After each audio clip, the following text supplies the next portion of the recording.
Jangan urus Tuhan dalam menentukan takdirnya. Jadi kalau misalnya dikasih Allah takdir seperti ini, baik sangka aja, perbaiki diri, beramal soleh, insya Allah diberi rezeki. Jadi yuktil hikmah mayasya, maka carilah hikmah. Dan apabila seorang hamba mampu mengambil hikmah dari satu takdir, maka akan menetes air matanya bahwa Allah memberikan jalan kebaikan yang luar biasa kepadanya.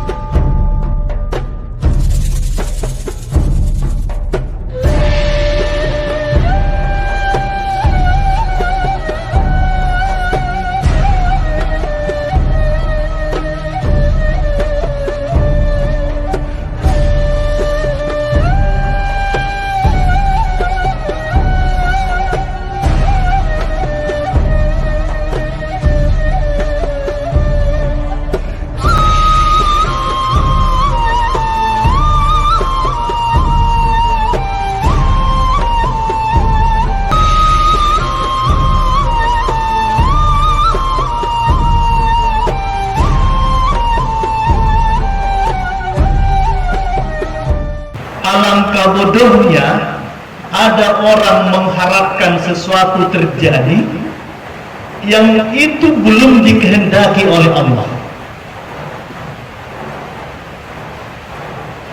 Sebaliknya, alangkah bodohnya tidak menerima keadaan yang terjadi padahal itu kehendak Allah.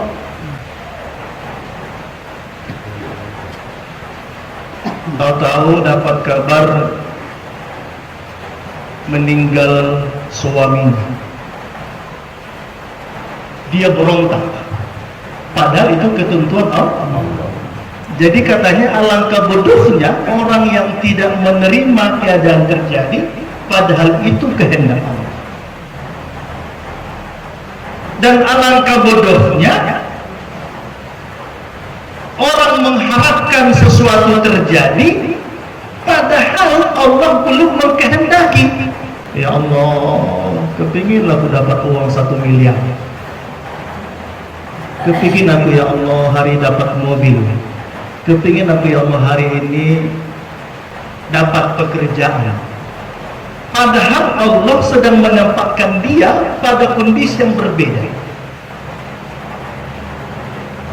Maka itu kebodohan. Tetapi hebatnya, jangan kau anggap keadaanmu itu kehendak Tuhan sementara kamu bisa berpindah kepada keadaan lain.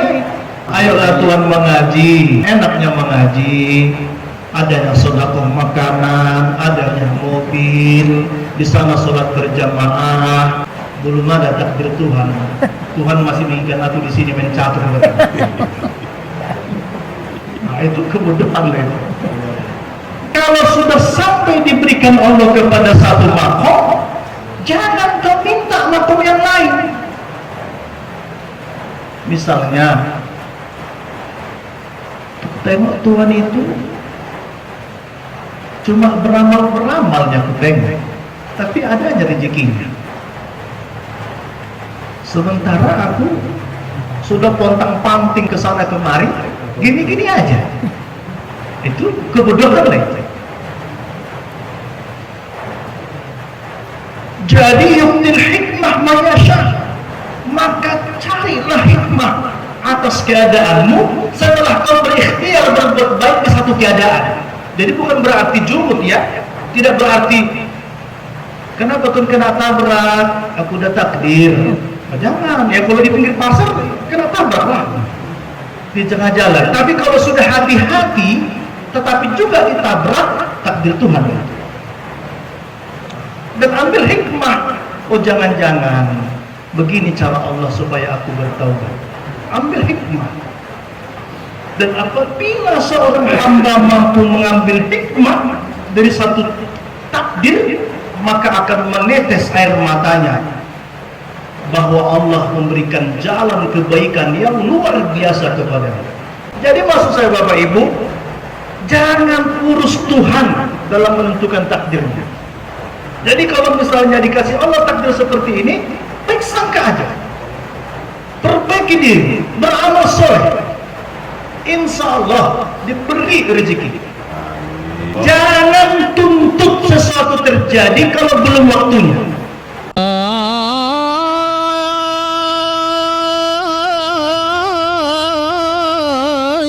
Suluk dan berkhalwat ia dirikan.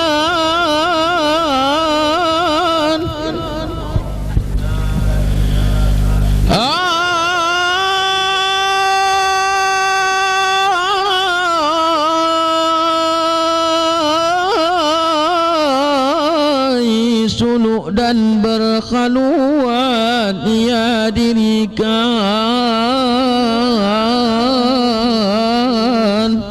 Guru yang membimbing zikir itu namanya mursyid tarekat. Tarekat artinya jalan.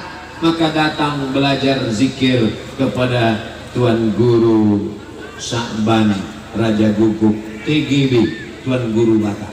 Mursyid tarekat Naqsabandiyah. Mudah-mudahan kita mendapatkan keberkahan ilmu dan zikir beliau. Dengan Tuan Guru Syekh Sa'ban Raja Guguk, Mursyid tarekat Naqsabandiyah, saya cium tangan beliau. Beliau nggak mau mencium tangan saya, berebut-rebut kan, hampir menang. Padahal beliau doktor, Tuan Guru, rendah hati.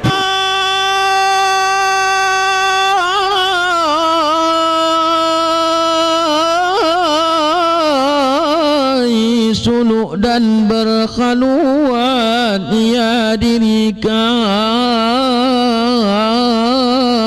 Jangan tuntut sesuatu terjadi kalau belum waktunya.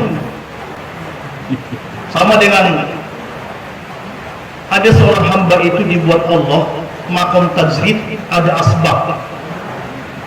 Satu ketika Imam Syafi'i sama Imam Malik berdialog. Imam Syafi'i itu berguru kepada Imam Malik. Apa kata Imam Syafi'i tentang rezeki? Kata Imam Malik gurunya, wa may yattaqillah yaj'al lahu makhraja wa yarzuqhu min haitsu la yahtasib wa may yatawakkal 'ala Allah fa huwa hasbuh. Kata Imam Malik, siapa yang bertakwa kepada Allah, maka diberikan Allah rezeki yang tidak sangka-sangka dan diberi jalan keluar. Jadi kalau sudah bertakwa, bertawakal, tak perlu bekerja, datang rezeki. Ini ayatnya. Nggak mungkin Tuhan bohong. Ini masalah makom ya. Datang Imam Syafi'i, dia bilang, tapi Tuhan, kalau orang tak bekerja, dari mana datang rezeki? Datang Imam Malik gurunya, tapi ada ayat, kalau sudah sampai patung takwanya, rezeki datang. Datang Imam Syafi'i, tapi itu harus dicari.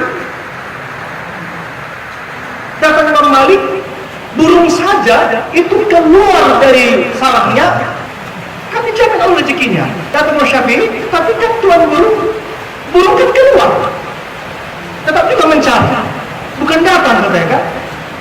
Iya, tapi kalau sampai kepada makomnya, rezeki datang, tak perlu bekerja. Imam Syafi'i ini kan namanya pun murid, saat itu masih berguru kepada Imam Malik. Datang Imam Syafi'i, sedang jalan dia, merenungi terus pendapat gurunya itu, dan dia dapat yakin bahwa rezeki harus dicari. Kata gurunya, rezeki datang sendiri kalau sampai makomnya. Tiba-tiba di tengahnya ada orang panen anggur. Datang Imam Syafi'i, dibantunya orang panen anggur ini. Dibantu. Setelah dibantu, kemudian dikasihlah dia anggur. Dalam hatinya, inilah bukti kepada guruku bahwa anggur ini harus dicari, baru datang. Dan aku dapat upah karena ini ku cari. Aku balik kepada guruku. Dia beradab, tapi dia ingin bukti. Pulang dia kepada guru, assalamualaikum warahmatullahi wabarakatuh. Guru ketawa dia. Inilah bukti Tuan Guru. Kalau ternyata rezeki dicari. Kenapa? Aku tadi melihat ada orang sedang panen anggur. Kubantu dia. Setelah kubantu dia, dikasih aku anggur dan dikasih aku sedikit rezeki 10 dirham. Tuan Guru, saya kasih anggur ini kepada Tuan Guru dan kita bagi uangnya. Dan ini karena aku cari. Datang Imam Syafi'i, Imam Malik. Aku tadi siang, aku hanya teringat dalam hatiku, ya Allah, kepingin aku makan anggur. Tiba-tiba aku antar kemari. Paham? Iya, Pak. Tiba-tiba kau antar kemari katanya. Ketawa itu berdua. Ketawa karena gurunya ternyata hanya teringat aja di antara. Sementara Imam Syafi'i dia harus mencari anggur. Artinya ada makum memang harus diantar.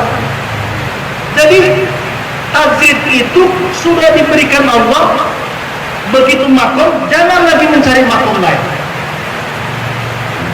Sama dengan ayat kita guru, dan alhamdulillah sekarang pun itu yang kita alami. Kalau dia tuan guru masih menderes, masih ngegrek, masih kerja kantor, satu kitab mengatakan batal tuan guru, berarti tidak kuat ma'rifatnya. Ini tentang makum ya. Makanya sesungguhnya salah satu antara lain pandangan satu beberapa kitab tentang kriteria tuan guru, mursyid yang mengajak orang dekat ke Tuhan, salah satu kriterianya adalah tidak bekerja. Karena kalau bekerja berarti tidak merdeka. Belum terbukti dia dekat kepada Tuhan. Ada begitu. Satu ketiga, Abu Yazid Bustami. Syekh Abu Yazid Bustami ini silsilah kita habis Sayyidina Ja'far Shadiq ya, penjahit Abu Yazid Bustami. Dia sedang sholat, imamnya ahli fikih, ahli syariat, habis sholat subuh, Syekh Bayazid Bustami ini panggilnya Bayazid, dan habis dia sholat subuh ambil di sebelah kanan dia berzikir. Jadi orang semua sudah keluar, sudah pulang. Datang imamnya, wahai Bayazid, bagaimana anda ini? Orang semua sudah habis sholat, sudah berzikir, terbit, matahari sudah mulai terbit, orang sudah bekerja. Anda masih berzikir aja. Bagaimana anda, nafkah anda berzikir aja? Datang Bayazid, kita tengoknya begini. Heran dia, imam. Kok imam itu tadi ngomong seperti itu? Dia bilang begini. Bagaimana anda sebagai imam berkata, aku sedang berzikir, dari mana rezeki anda? Anda tidak bekerja. Bukankah anda meyakini bahwa Tuhan yang kita sembah tadi pemberi rezeki? Sehingga datang dia, aku akan ulangi sholatku. Uidu sholati, ulangi sholatku. Karena aku tadi berimam kepada imam yang tidak percaya bahwa Allah memberikan rezeki. Gawat enggak? Diulangi dia sholatnya.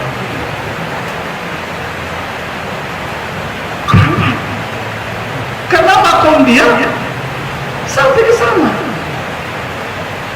Tapi jangan pulang nanti baru sampai makomnya. Karena betul berzikir tunali, berzikir dengan Allah. Datang ibu, tengok kolam udah banjir, tengok ikan. Nanti tuan guru nggak bisa sedekah ikan. Karena aja Allah turunkan, Allah jaga, bubar. Kalau belum sampai makom. Tapi sampai makom jangan coba-coba kerja. Ini cerita dari dunia langsung. Ini populer. Begitu juga. Begitu dia tuan guru, dipraktekkannya kaji gurunya ini, tuan guru nggak boleh bekerja. Amalkan kajimu. Satu ketiga, tidak ada beras bagi di rumah di pondok. Datang istrinya, tuan guru ini kecil, istrinya besar. Jangan dulu ketawa deh. Saya itu ketawa juga. Datang istrinya ini, tuan, boras sudah habis. Datang tuan beri, asli tahu aja dia begini. Datang lagi istrinya ini, tuan, boras sudah habis. Datang tuan guru ini, sabar. Insya Allah dia yakin kepada gurunya. Dia sudah duduk di majelis. Dengan konteks yang ada majelis saya yang duduk ya. Kalau wakil-wakil mursyid tentu kan dia harus bekerja, kecuali sudah terpetunjuk karena dia membantu tuan gurunya. Kasih tuan guru dengan konteks macam kita sekarang lah. Datang tuanku ini, datang istrinya, Tuan, anak-anak makan apa nanti? Sudah ada nanti siang kelaparan, pulang sekolah, pulang pesantren, ada tamu, nggak ada boras. Datang tuanku ini, sabar.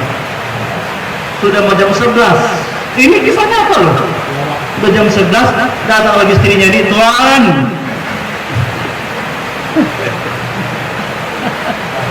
masih sabar. Ini sudah pulang anak-anak. Tamu juga nanti datang, boros tidak ada. Sabar.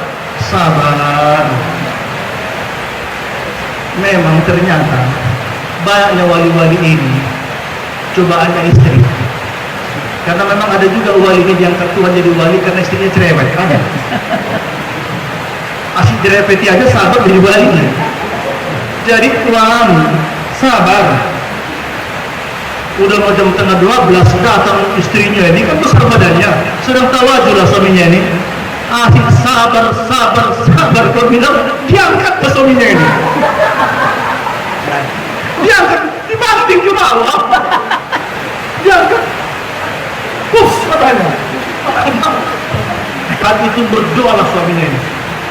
Ya Allah, kalau dengan mengingatnya sampailah hati istriku mengambalkan aku seperti ini hanya gara-gara tidak ada boras. Di manalah kemuliaan yang ingat kawin. Tiba-tiba datang satu truk bawa beras, dan satu truk ini tidak tahu orang, masyarakat mengheran. Tiba-tiba satu truk, tin katanya. Tanya sama khalifah-khalifahnya, apa Tuan? Tanya ibunya, Tuan, ada truk tiba-tiba masuk truk besar. Ngapain? Bawa beras. Datang tuan guru itu, Dek, makan. Dia bilang, Dek, keluar kau dulu, makan kau lalu hasil semua. Makan kau lalu hasil semua. Satu truk. Jadi karena masyarakat heran datang satu truk itu beras dan tidak pernah terjadi, akhirnya jadi karomah lah tuan guru itu. Karomah, karena gara-gara heboh datang terus. Wah, bisa datang terus ke tempat tuan guru itu boras, dan gara-gara dia berzikir suruh tuan guru itu. Terkenallah karomahnya jadi menjadi karomah, banyak orang minta doa, banyak orang berguru. Tapi tak mau kalah pula istrinya ini. Asal dibilangkan karomah tuan guru ini didengarkannya dibilang begini, tunggu dulu. Karena aku punya karomah itu katanya. Karena pembantu dari kelas dia, dari karomah dia katanya. Dari istrinya di rumahnya tetap juga merasa dia karomah karena dia. Karena pembantu suaminya tuan guru ini katanya, begitu dia membalkannya, maka datang karomah ini. Satu sisi pula betul juga. Kenapa enggak ini? Jadi kadang-kadang makanya kalau istri pun tidak cerewet, sabar aja. Jangan-jangan gara-gara jadi wali.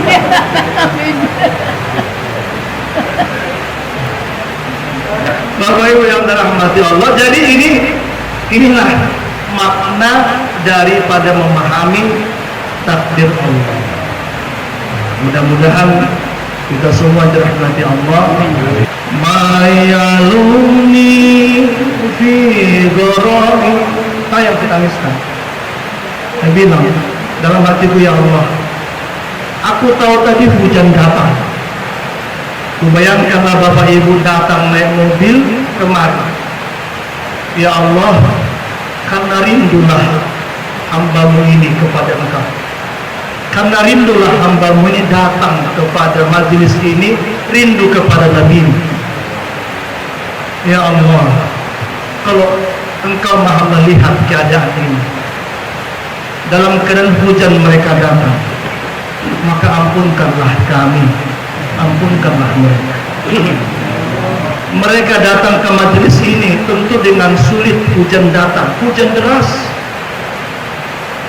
dengan begitu jauh jalan yang rusak. Ya Rasulullah, inilah rindu kami kepadamu. Maka jadikanlah ini menjadi wasilah kami mendapatkan syafaat. Amin. Pertemukan kami ya Allah dengan Rasulullah. Ya Rasulullah, mayaluni fi goromi tolama asyik jamal. Lihat kami ya Rasul, hujan datang, masih ada orang, masih ada umatmu yang tak peduli. Mereka terus datang melangkah dengan begitu jauh karena merindukanmu wahai Rasul, mengharapkan ampunanmu ya Allah. Maka lihatlah. Jadi Bapak Ibu, jangan Bapak Ibu sangka tak kontak batinku ini setiap langkah Bapak Ibu sekalian. Tapi berdoalah aku kepada Allah, ya Allah, jangan pisahkan kami di dalam jannah. Jadi kadang-kadang dibuat Allah kesulitan itu ternyata mengangkat derajat kita. Kadang dibuat Allah kesulitan supaya Allah ingin menguatkan kita. Dibuat Allah hujan, dibuat Allah mungkin banjir jalan rusak, ternyata supaya kita diangkat Allah derajatnya, diampunkan Allah dosa-dosa kita. Begitu kita tergerak hati kita untuk datang ke majelis. Mudah-mudahan diberikan Allah maghfirah dan rahmat dan barakah ya Rasul. Hasbi Rabbi Allah ma fi qalbi